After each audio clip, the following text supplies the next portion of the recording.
Hi నమస్తే, నేను మీ రాపుల్ Bhaskar educate. ఈ మధ్యకాలంలో చాలామంది ప్రాపర్టీస్, ఇండ్లు, వ్యవసాయ భూములు, లేకపోతే ఫ్లాట్లు రకరకాల ప్రాపర్టీస్ సంబంధించినటువంటి డాక్యుమెంట్స్ని అక్కడక్కడ మిస్ప్లేస్ అయినాయి. ఇవి దొరకడం లేదు. మమ్మల్ని ఏం చేయమంటారు? ఒరిజినల్ డాక్యుమెంట్ లేకపోవడం మూలంగా అమ్ముకోవాలంటే అమ్ముకోలేనటువంటి పరిస్థితి ఉంది. బ్యాంకు పోతే లోన్ వచ్చేటువంటి పరిస్థితి లేదు. ఏదైనా మార్టిగేజ్ చేసుకుందామంటే మార్టిగేజ్ చేసుకునేటటువంటి పరిస్థితి లేదు. అవసరాల కోసం అమ్ముకునేటటువంటి పరిస్థితి లేదనేది చాలామంది అడుగుతూ ఉంటారు. వాళ్ళందరి కోసం ఈ యొక్క సమాచారం ఉపయోగపడుతుంది అనేటటువంటి కోణంలో మేము ఈ వీడియో చేస్తున్నాం.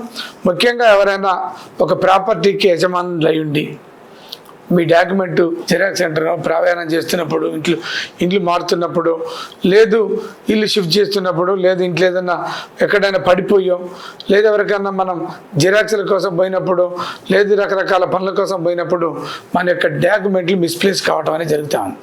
అయితే మీరేం భయపడాల్సినటువంటి అవసరం లేదు. ఈ డాక్యుమెంట్ మిస్ అయినప్పుడు మీరు ఖచ్చితంగా ఒక డాక్యుమెంట్ ఎక్కడైతే మిస్ అయిందో, మీరు నివాసం ఉంటున్నటువంటి ప్రాంతంలో ఏ పోలీస్ స్టేషన్ అవుతుందో ఆ పోలీస్ స్టేషన్ పోయి ఒక దరఖాస్తు పెట్టండి. పోలీస్ స్టేషన్ కూడా అవసరం లేదు, ఒక మీ సేవా సెంటర్ పోయి ఒక దరఖాస్తు ఏమని, నా యొక్క డాక్యుమెంట్ పలానా దిల్సుఖ్నగర్లో ఉండేటటువంటి పలానా ఇంటికి సంబంధించినటువంటి డోర్ నెంబర్కి సంబంధించినటువంటి ఒక డాక్యుమెంటు, లేదు వ్యవసాయ భూమికి సంబంధించినటువంటి సర్వే నెంబర్ పలానా ఊరికి సంబంధించినటువంటి ఒక డాక్యుమెంటు, నేను ఇట్లా ప్రయాణం చేసినటువంటి క్రమంలో పలానా ప్రాంతంలో పోయింది, దాన్ని వెతికి పెట్టగలరు, ట్రేస్ అవుట్ చేయగలరు అనేది ఒక మీ సేవలో మీరు ఒక దరఖాస్తుని అప్లోడ్ చేయండి. ఆ మీ సేవ అధికారులు ఏం చేస్తారంటే సంబంధిత పోలీస్ స్టేషన్ మీ యొక్క దరఖాస్తుని ట్రాన్స్ఫర్ చేయటం అనేటువంటి జరుగుతూ ఉంది. ట్రాన్స్ఫర్ చేసిన తర్వాత పోలీసులు ఎంక్వైరీ చేస్తారు. ఆ తర్వాత మీరు ఒక అడ్వకేట్ని పట్టుకొని అడ్వకేట్ ద్వారా ఈ ఒక బహిరంగ ప్రకటన ఇవ్వాలి. మేము ఎక్కడ కూడా మా యొక్క ఆస్తిని అమ్మలేదు, ఎవరి దగ్గర కుదరబెట్టలేదు, ఏ బ్యాంకులో మార్టిగేజ్ చేయలేదు, లేదా ఆస్తిని మేము ఎవరికి కూడా ఏమి ఇవ్వలేదు, అయినప్పటికీ మా డాక్యుమెంట్ పోయింది అనేటటువంటి క్రమంలో మీరు చెప్తే సంబంధిత అడ్వకేట్ ఒక పేపర్లో ఒక బహిరంగ ప్రకటన వేయటం అనేది జరుగుతాం.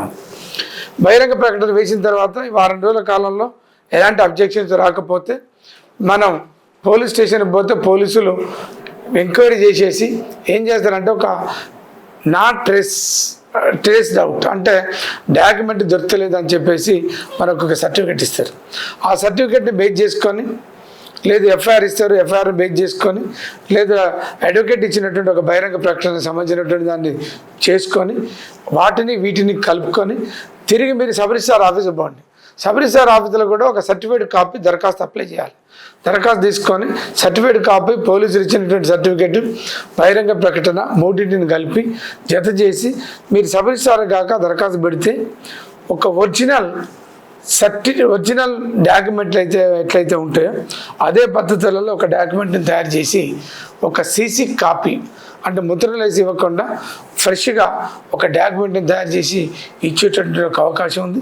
దాని ద్వారా మీరు మీ యొక్క ట్రాన్సాక్షన్ చేసుకోవడానికి, అమ్ముకోవడానికి కానీ, కొనుక్కోవడానికి కానీ, బ్యాంకు లోన్ తీసుకుంటానికి కానీ, లేదు మార్టిగేజ్ చేస్తానికి కానీ రకరకాలుగా ఒక మంచి అవకాశం ఉంది. దాన్ని మీరు ఉపయోగించుకోవాలని చెప్పేసి కోరుతున్నాను.